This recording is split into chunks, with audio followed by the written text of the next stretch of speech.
Hello, everyone. Thanks so much for joining today's webinar and taking time out of your busy day. My name is Marley Long, and I'll go ahead and get things kicked off. So today's webinar is going to focus around new features, improving usability and driving productivity in SharePoint and Office 365. Okay. Just a bit of webinar housekeeping.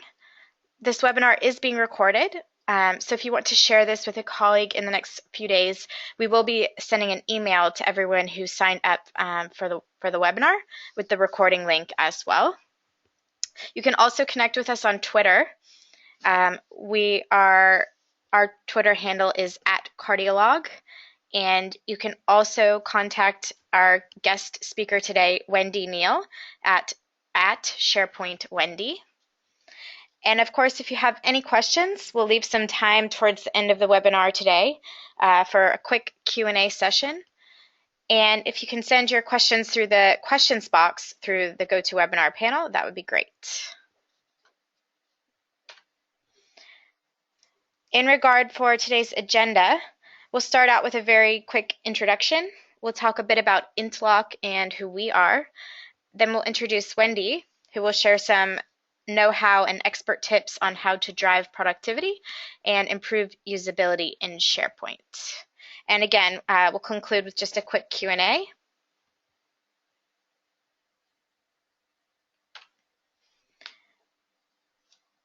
A brief introduction. Interlock has been around for 10 years now, since around 2005. We're based out of Boston. Over the past now 11 years, we've been focused on web analytics designed for SharePoint. Our flagship solution is Cardiolog Analytics, and it's built specifically for internal platforms, including all versions of SharePoint from 2007 to 2013, as well as SharePoint Online and Office 365. We can also track third-party tools like Yammer, Citrion, CRM tools, and the like.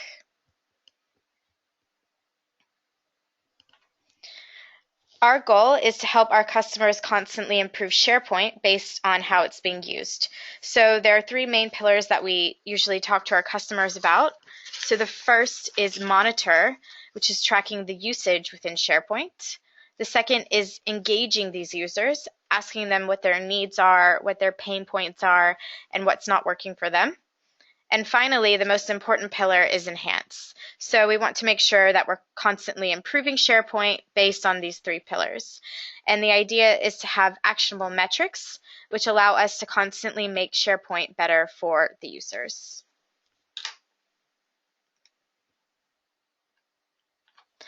And with that, we'll just jump right on in. So I want to introduce everyone to our guest speaker, Wendy Neal. Wendy, thanks so much for taking time out today to join us. And let me go ahead and make you presenter.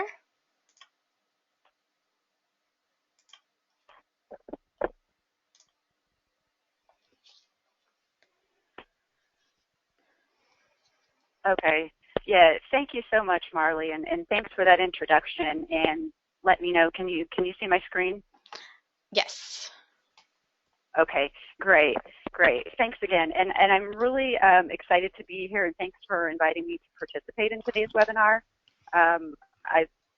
Marley approached me and asked me if I wanted to talk about usability and productivity in SharePoint, which happens to be some of my favorite things to talk about. And also I'll get into a little bit of user adoption tips as well, because they're kind of all three interrelated. But before we jump into the content, let me just give you quickly a little bit of information about me. Again, my name is Wendy Neal, and I am a .NET SharePoint developer for DMI, which is a company out of Bethesda, Maryland. And I actually live in Iowa City, Iowa, but I'm 100% remote and get to work out of my home office, which is awesome. And so even though my current job entails, highly custom SharePoint development projects, I've long been an advocate for business users and try to do things out of the box whenever possible. In fact, even in my current job, before I even touch code, we try to exhaust every avenue of out of the box options before before we do that, and I'm also, of course, very passionate about usability, productivity, getting things done, and user adoption as well. I'm also pretty active in the SharePoint community. You'll find me on Twitter and some of the social networks. I speak at user groups when I can, SharePoint Saturdays, conferences, and webinars such as this one. I just love to share to anybody who will listen, the stuff about usability and user adoption, and that kind of thing. So again, you can find me on Twitter, SharePoint Wendy, and my website. I do write a lot of articles on usability, so you can find those there. So that is enough about me. Let's just jump right into the presentation. So first, I'm going to go over some usability best practices for SharePoint, and really these apply to websites in general, not just SharePoint sites. I mean, SharePoint is a website, so it makes sense it applies to that as well. Most of this is just simple, your typical website usability stuff. And the first thing I like to point out, in fact, I think I have this slide in just about every usability presentation I do, but I'm so passionate about this book. It's called Don't Make Me Think by Steve Krug, and it's not specific to SharePoint, but it is about website usability, and basically it's just common sense things that you can do to make your website more usable, more user-friendly. It's a light read. It's a quick, fast read. You could read it in a weekend easily. It doesn't go into like boring usability theory or anything like that. It's just common sense things, tips, stuff that you can do, and as you read through it, you'll be like, oh, that makes total sense. That's pretty obvious, but I just didn't think about it that way. So I've read it more than once. I love it. It's great. But basically, he says that websites should be self-evident, obvious, self-explanatory. It should be obvious what you should do. There shouldn't be any question. And the premise behind the whole "Don't Make Me Think" is that basically he says that things that make your users have to stop and think about why am I here? What am I supposed to be doing? Why did this happen? Why is that behaving that way? Why isn't this working right? All those little things are going to add up and be cumulative. So, if you have a couple of minor things wrong with your site, it might not be a huge deal. But if you had usability issues throughout, and every little thing is going to add up, and the users are going to get more and more and more frustrated. So, the more thinking they have to do is a direct correlation with how frustrated they are. And some of the things that might make your users have to think or get them frustrated would be things like inconsistent navigation. We'll go over some of these in more detail. Too many primary navigation links. You can't find what you're looking for. Maybe you have left-right scrolling on the page because the content's too wide. Can't figure out what you're supposed to do after you submit a form. There was no verbal cue, or there was no indication that anything happened, that kind of thing. So basically the main point here is, if you don't remember anything else about usability that I tell you throughout the rest of this presentation, just remember this one thing, because basically this sums it all up. Anything that makes your users think is going to cause them a little bit of frustration, and that's going to add up over time. All right, some navigation best practices. These are things that you can do with your SharePoint site as well. In fact, the next slide, I have a screenshot of SharePoint and where these navigation areas are. But just some general best practices first. You want your global navigation to be consistent and concise, and you want that to be, wherever you're at, you want that to be identical. So let's talk about global navigation. Sometimes you'll hear this referred to as primary navigation, but this is like your main navigation bar on your site. And most sites on the web, this main or global navigation bar is a horizontal bar at the top of your site, whether it's at the very top or just below a header or a logo. It's usually at the top. In fact, in SharePoint as well, if you're using the out-of-the-box master page, that's exactly where it's going to be. It's at the top of the page below the ribbon and the logo bar, actually in line with the logo bar. So you want those to be identical no matter where you're at. And I like to, when I talk about this, I like to give an analogy. It's kind of like when you're in a grocery store. And you can think of the primary navigation as the aisles in a grocery store. So you go into the grocery store and you have different aisles. So you have aisles for cereal and pet food and produce and meat, and no matter where you're at in the store, no matter where you go, when you're in there, the locations of those aisles don't change. So you always have a gauge of where you're at relative to everything else in the store, and those don't change. So that's the point here. No matter where you are on a website, that global navigation should be identical, because if you go to a sub-site and then you no longer see some of the links that you used to see, it's confusing. You don't have a sense of where you're at. You get confused, frustrated. Along with that, you don't want to have too many links across the top there. One study that I saw said that maximum of 9 links is about all that a human brain can process before it goes into overload, before it gets confused. And I even think that's too many. I would say 6 or 7 max is probably sufficient. If you can't break your content up into, that amount or fewer, then you probably need to rethink your structure. Secondary links. So in SharePoint, this is sometimes also referred to as the quick launch or the left navigation. Secondary links are usually, especially if your global navigation is horizontal at the top, your secondary navigation links are going to be vertical, usually either at the left or right-hand side of the page. In SharePoint, again, if you're using the out-of-the-box master page, that quick launch is on the left-hand side of the page. And so those are going to be relative to where you're at. Those links are going to be different depending on which sub-site or, which page even maybe that you're on. And so if we go back to our grocery store example, you can think about these as, these are the items on the shelves. So once you get into the cereal aisle, you're going to see all the General Mills and the Kellogg cereal and Pop-Tarts and whatever else, breakfast food in that aisle.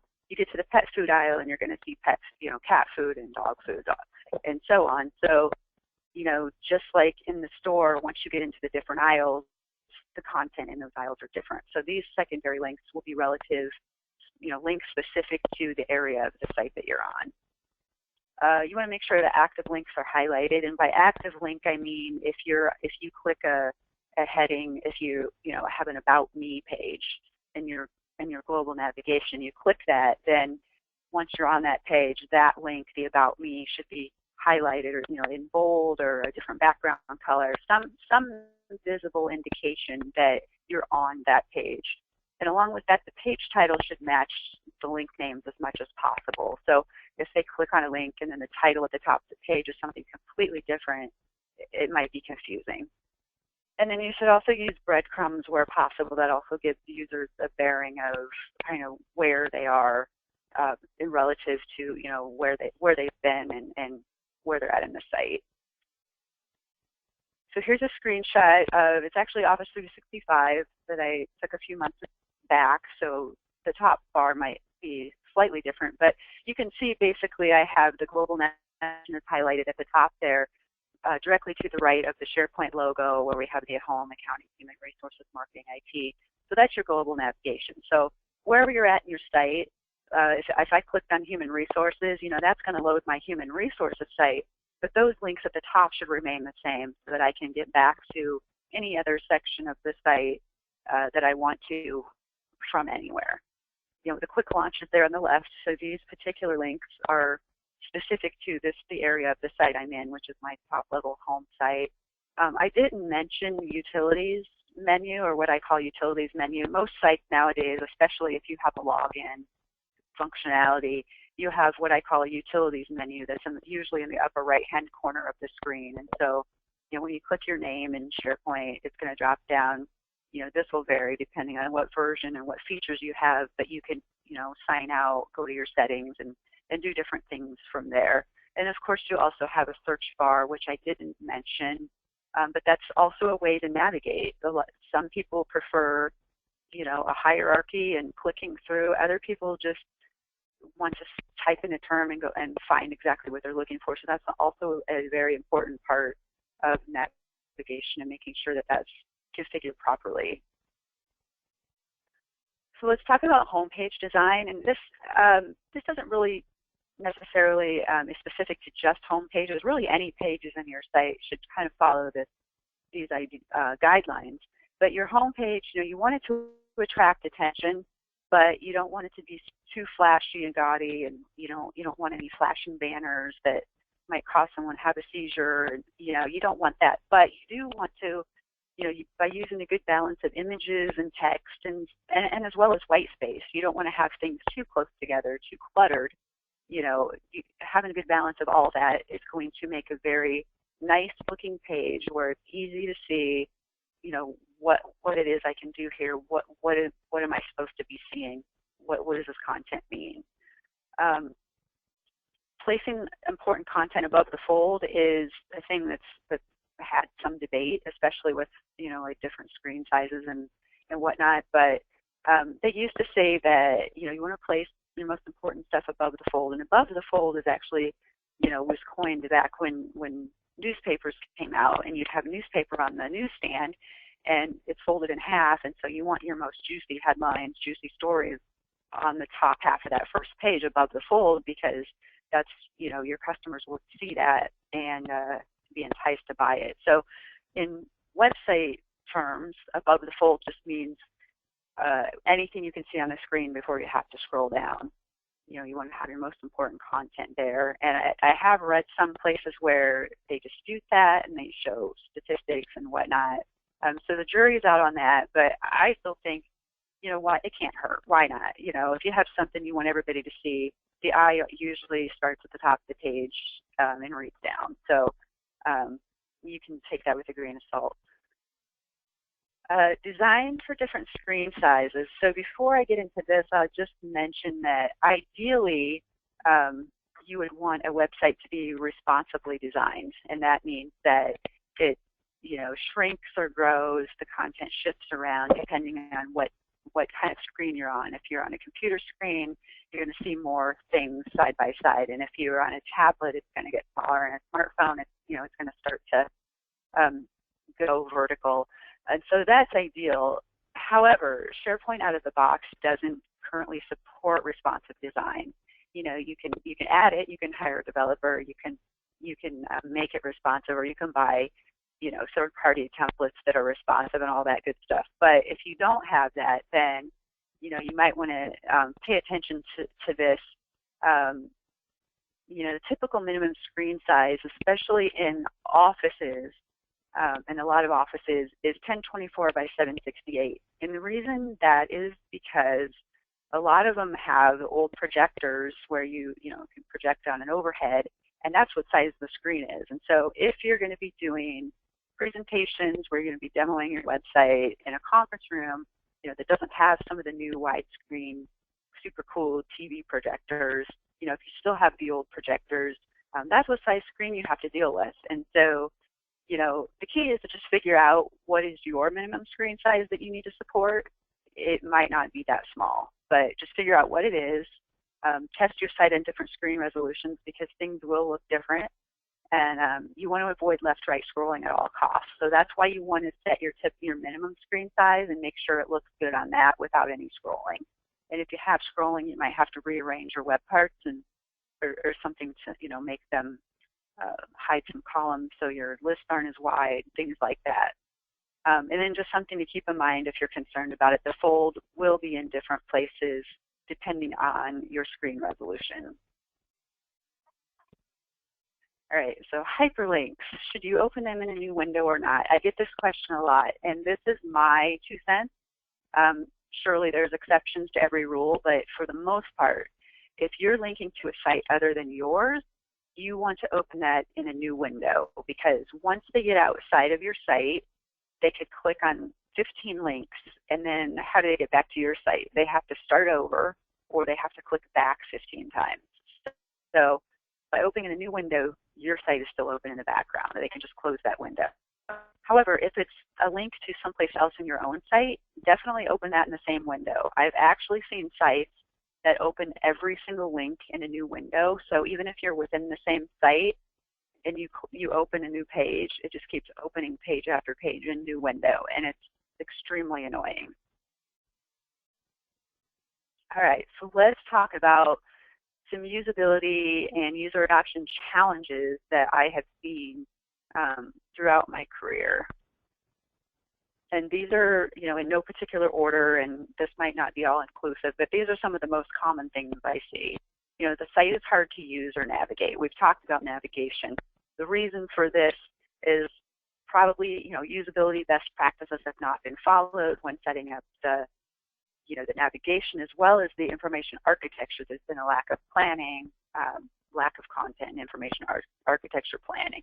And we'll talk about ways to remedy these things a bit later. I'm just going to step through some of the issues that I see. Users might not understand the purpose of the site. They don't understand what's in it for them. Why are we changing? Well, probably no change management plan has been created, or if it has, it hasn't, maybe hasn't been communicated. And users get the feeling like they don't have any say, or that their opinion isn't important. And so it's very important to, have a change management plan and communication throughout. Maybe they just don't know about your site. Maybe you've been really good about designing it properly and planning and setting up the information architecture, and it's an awesome site, but maybe just users don't know about it. Again, lack of communication or change management plan, lack of evangelism or excitement. You don't have people that are passionate going around and saying how awesome it is. People aren't going to hear about it. And then once they do get to your site, probably the worst thing is they can't find what they're looking for. And again, either the information architecture or the navigation hasn't been set up correctly, or maybe search just isn't properly configured or even maintained. Once you set it up, it isn't just something you can set and forget. There's maintenance that needs to be done to make sure, you can update, the best bets and figure out what people are searching for, what they're not finding, and make tweaks and go from there. Google search doesn't just, magically find everything. There's hundreds and hundreds of hours of man hours of people that tweak those algorithms constantly. Another issue is maybe if the content isn't kept up to date, it's stale. You go back and it hasn't been changed in 6 months. There's nothing new. There's nothing new to do. So, reasons for this: nobody owns the content. There hasn't been anybody designated as the content owner. And even if there is a content owner, they probably just don't have enough time or resources to actually go in and keep the content fresh. It just gets stale. Another issue I see is the information on the page is just hard to decipher. It just doesn't make sense. Maybe the content isn't targeted to users. Maybe you're showing too much to people that don't need to see something. You can use filters and audience targeting to more target your content. Maybe there's too much content. It's not presented in a way that makes sense. Going back to the web page usability, any inappropriate use of white space, headings, colors, images. It's just, plain boring. It doesn't pop. It's too cluttered, that kind of thing. All right, so how can we overcome some of these challenges? Well, first and foremost, I think that, we need to provide training to our site owners. And I've said this many times that, SharePoint does have the capability of being user-friendly. I know it gets a bad rap. We bash it a lot. We talk about how unuser-friendly it is. But if you really stop and think, well, why is that? Is it because SharePoint's a terrible product because it wasn't designed right? No, it has the capability of being user-friendly, but site owners are given a blank canvas, and they need to know how do we configure it? How do we set up the information architecture? How do we set up the navigation?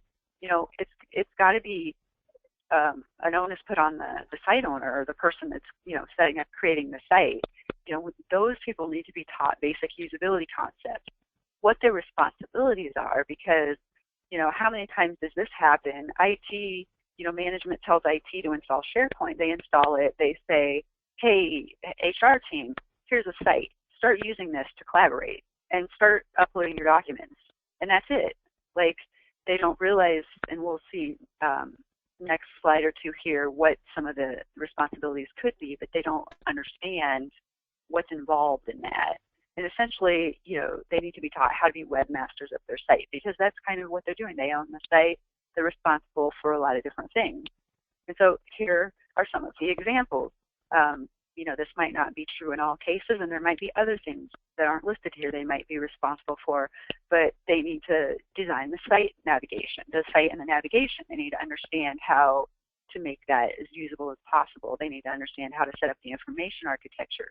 They might have to manage permissions, responsible for user analytics, figure out who's using their site, more importantly, who's not using their site. Content facilitation, they're responsible for making sure it gets updated. They might be first line of defense if their users have issues, because that's all they know.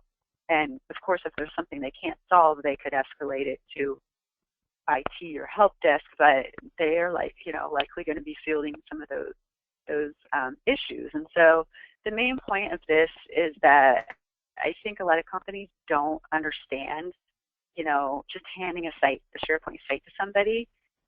It comes with a lot of responsibilities, and that needs to be accounted for, whether it's updating a job description or it needs to be somehow known that you're going to have additional responsibilities, and it's going to take additional time, and it's going to take time away from other responsibilities.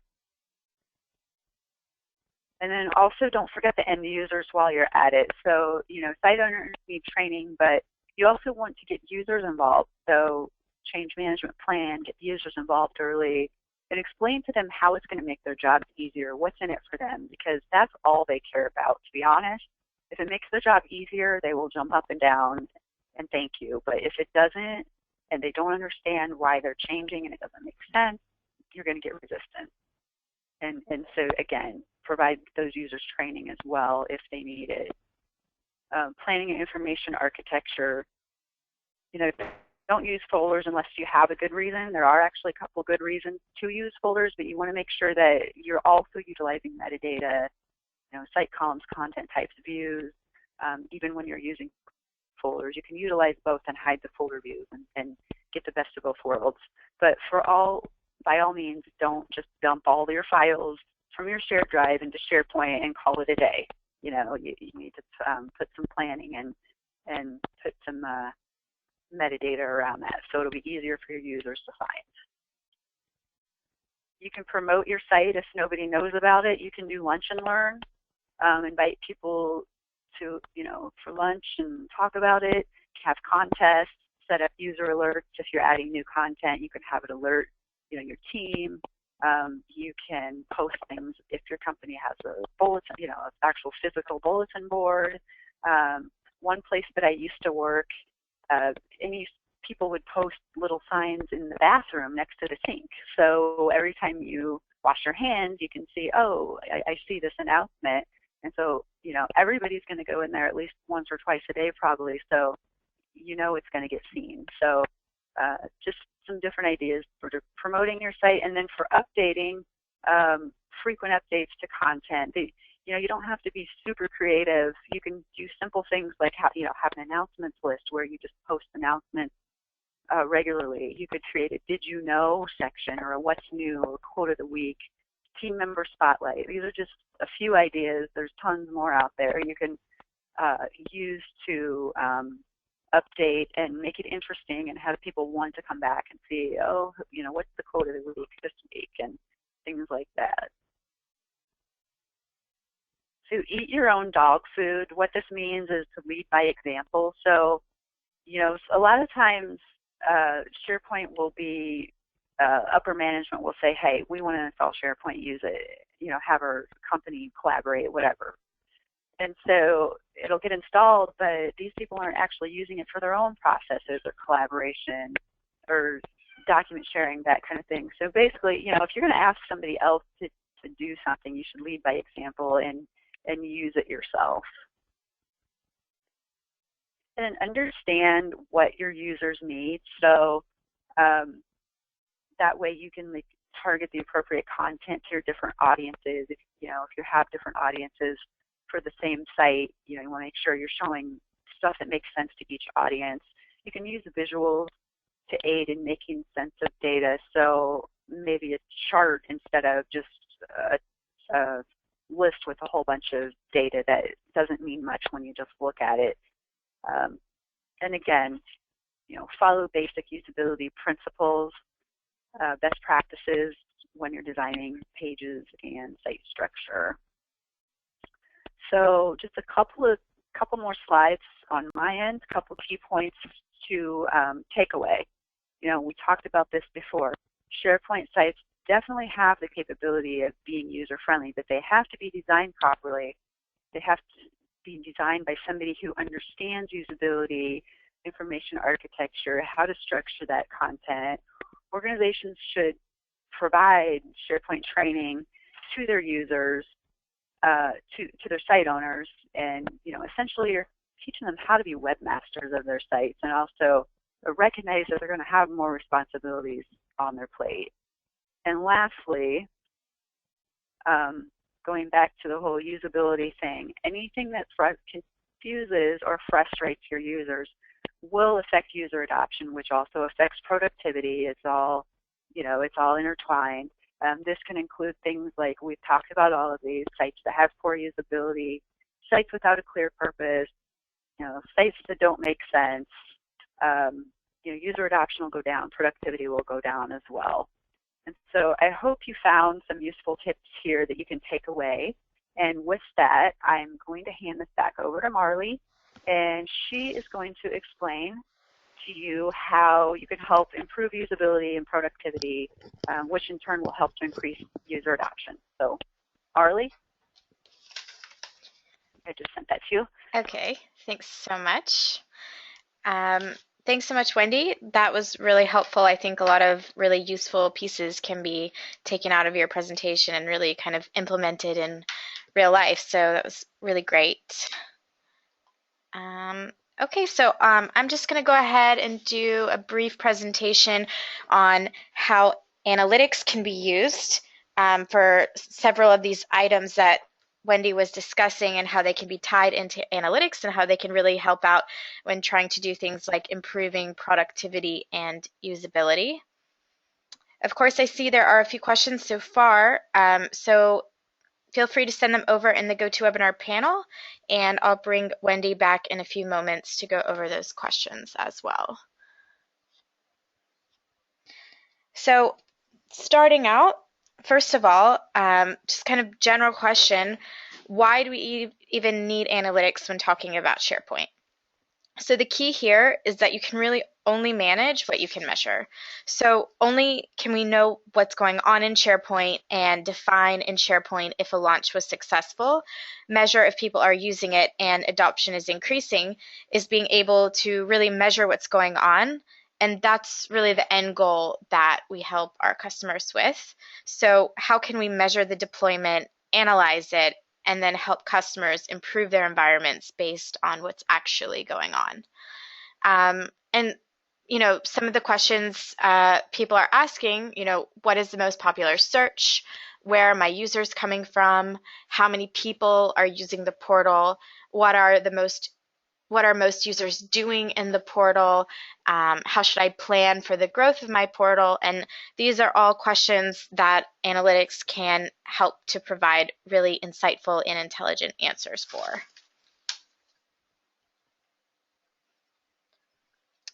So I just wanted to share with you, this is an example of what a typical analytics dashboard looks like in Cardiolog Analytics. And this is actually our new user interface. So you can see here, you can easily drag and drop all different kinds of widgets and graphs and fit them all into one kind of neat dashboard.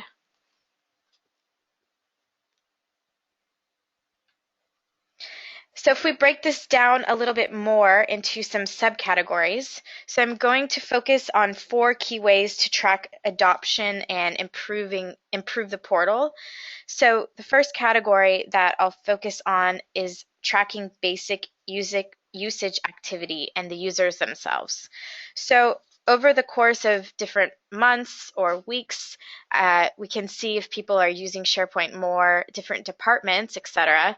And we can actually show management that adoption is increasing and that specific training that's being provided is actually beneficial in helping the users leverage SharePoint. through analytics, can also measure productivity. So a great example of this is through search. And I know Wendy touched on search earlier, so we will also discuss search.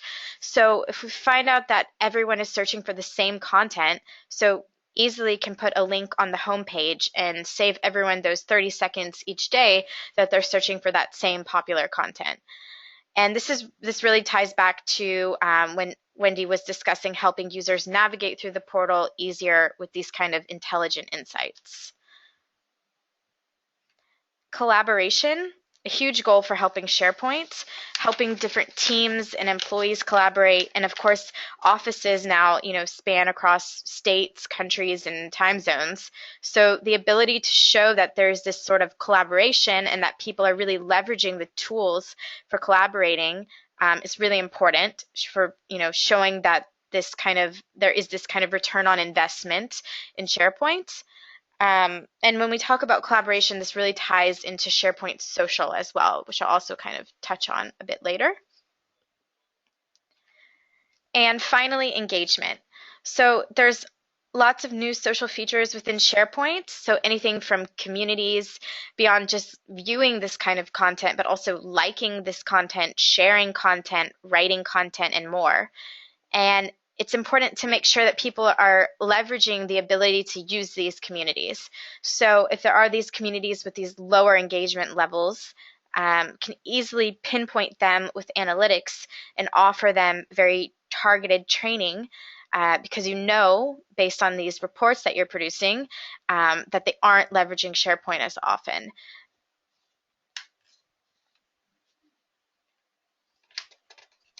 Okay, so going back a step, just kind of showing you guys the wide array of metrics that are available. So the traditional metrics as well as these kind of new social metrics are still very important. So traditional metrics, this means monitoring things like page views, information around the visitors, how the users are navigating through the portal, where they're getting stuck, where they're coming from, what they're searching for, and what they're interested in. And again, what do they have difficulty finding within the portal? And even portal growth metrics, so more governance metrics can be provided, as well as administrative metrics. So what are these content heavy items within the portal? Who is modifying documents? What kind of documents are being modified?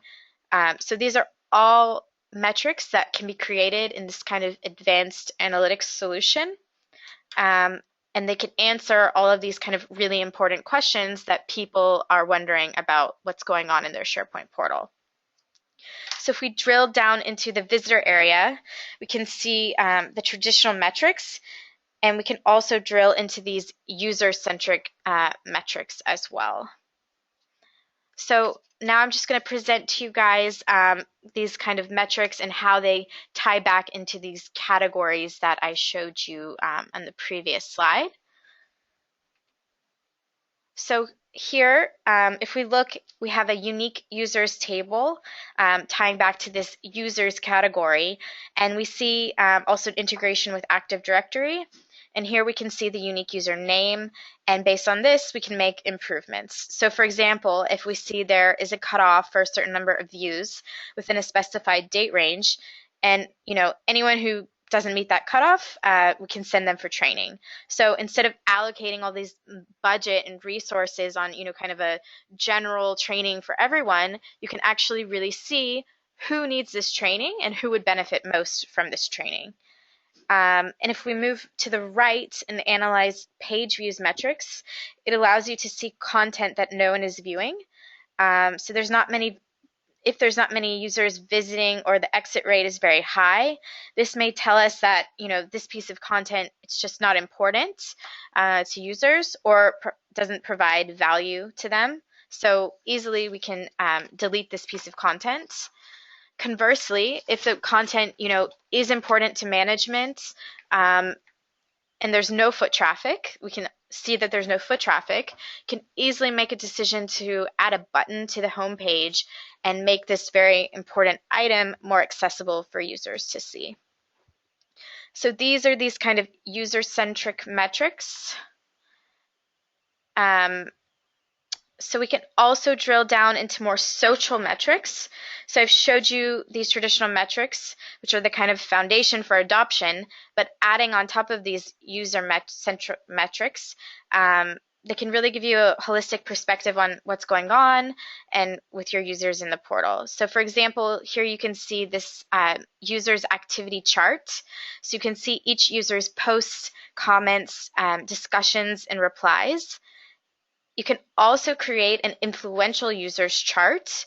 So not only are you viewing these unique users like I showed you before, but you can also see which users are actually gaining influence in the portal and are sort of leading the pack. And you can really leverage these users to lead SharePoint groups and kind of push this evangelism and push that forward. Visitor loyalty. So this report, it's a really great metric for enterprise organizations because it gives insights as to whether visitors have a reason to come back, so to engage and to interact.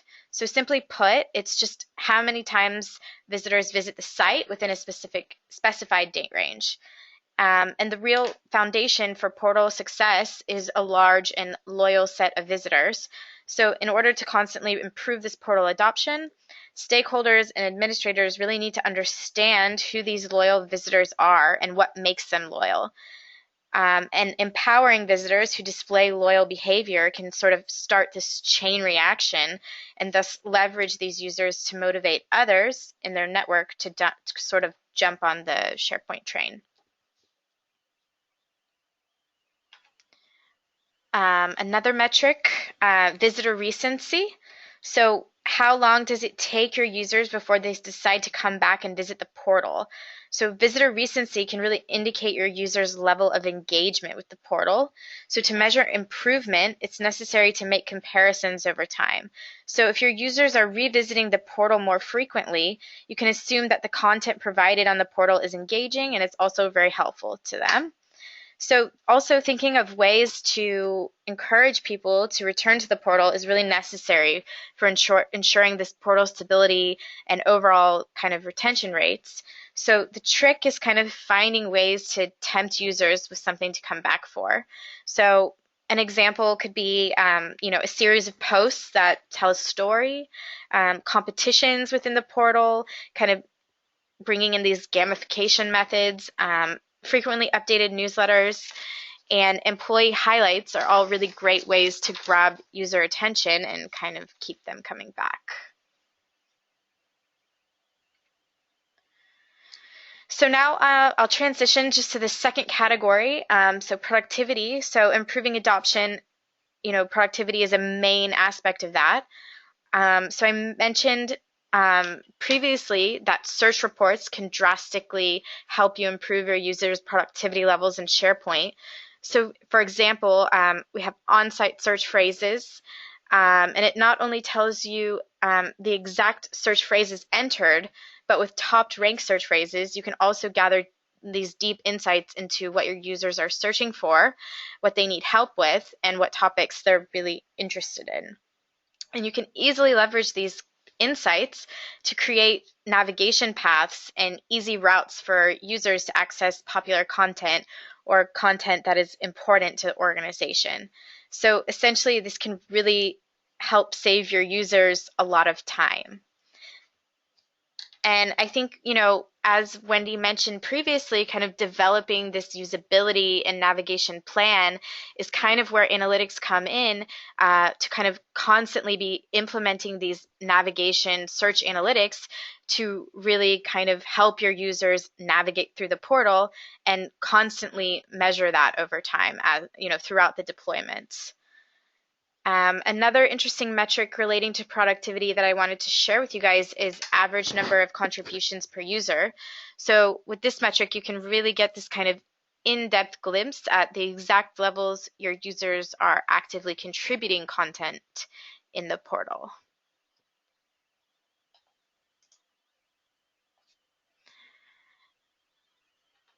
And kind of going deeper into these navigation metrics. So a navigation summary, this is something that you can create. It's a 3-page path analysis.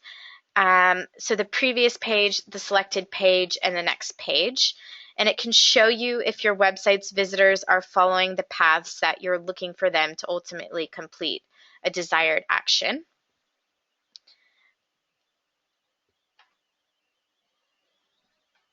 Exit pages. So what pages are your users exiting the portal on? How many exits? You can kind of dive deep into this. How many page views they have? What is their exit rate? So you can really understand which exact pages users are kind of dropping out. We've also got internal traffic sources. So here you can see contains the following, like the refer, so the referring logical traffic source, as well as the number of clicks that of the number of times the refer was also clicked. Broken links. So a broken link is essentially a link that doesn't work, often resulting in a sort of error page. This is, a more traditional metric, but I think can be really useful in SharePoint as well, because this is kind of essentially what's stopping these navigation paths for users. And, perhaps they're not always reported and things like this. So to easily kind of create this report is really essential for kind of making user adoption at the highest level it can be. And again, it really can kind of impede on your users to complete this task. So if your SharePoint portal has too many broken links, that's very problematic for increasing user adoption.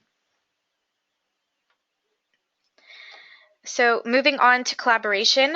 So metrics surrounding content is huge for collaboration. There's also a big shift here when talking about adoption from just these page views to more social metrics, like I mentioned before.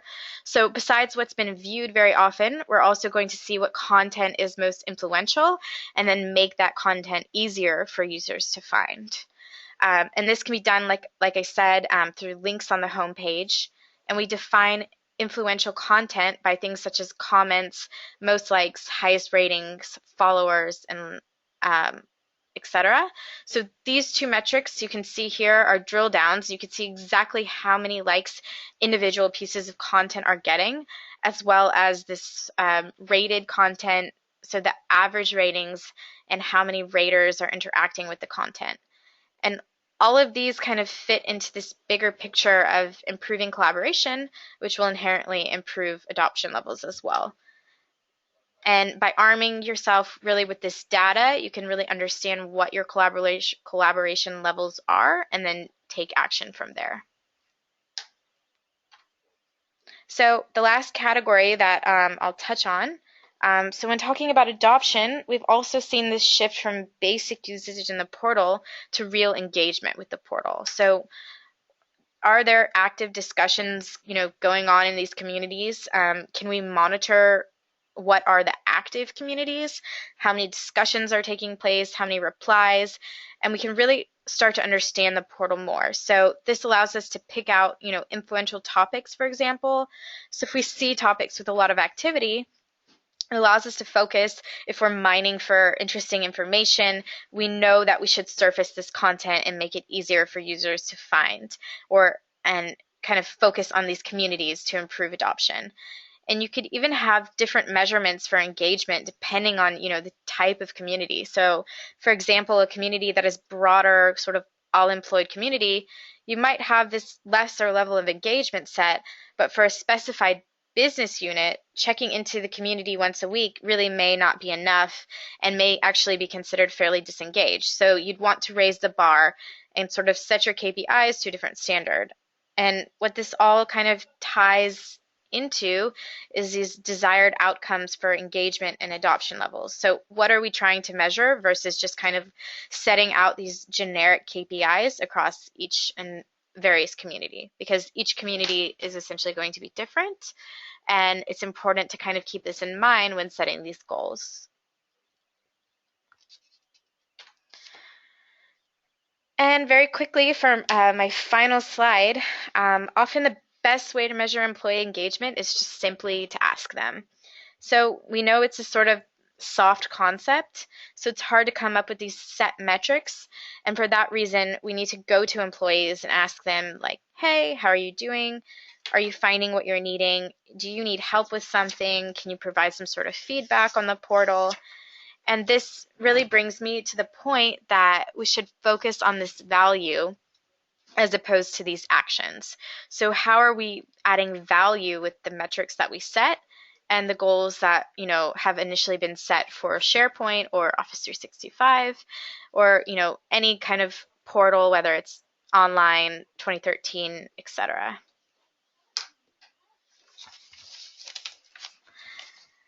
All right.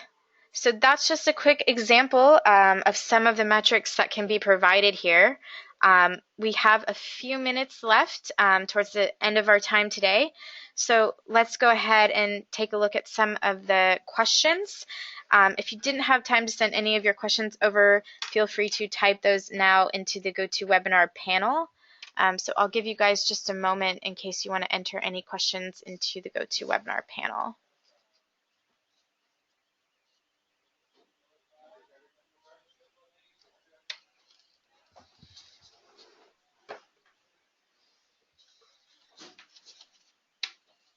And again, we will be sending out the recording in the next few days, so just be on the lookout for a recording from us as well.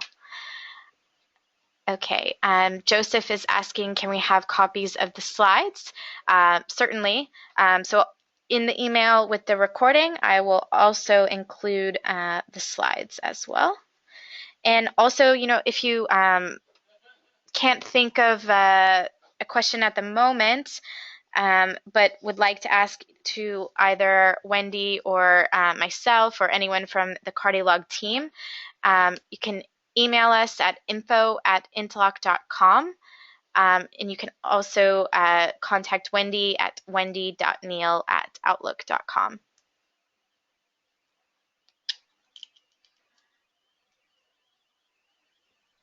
All right. So I've got a question from Jeff asking, how could you use surveys within Cardiolog to accomplish this? So the survey feature, this is actually a feature within Cardiolog. It's part of the engagement package, so kind of comes within the product. And you can easily go in and edit these surveys and kind of edit the look and feel, edit the questions, and it kind of will pop up as a, you know, sort of a web part onto SharePoint. And if you have any other questions about that, you know, technically, I can definitely get you a more technical answer for that, but this is a feature that is built into the product. All right, so I think that's all the time that we have for today. And if I didn't get to your question, I will get to it. We will get back to you on email. So be on the lookout for that. And Wendy, thanks again. Really great. Yes, thanks. Thank you, Marley. And thanks to everyone for joining us, and have a great day.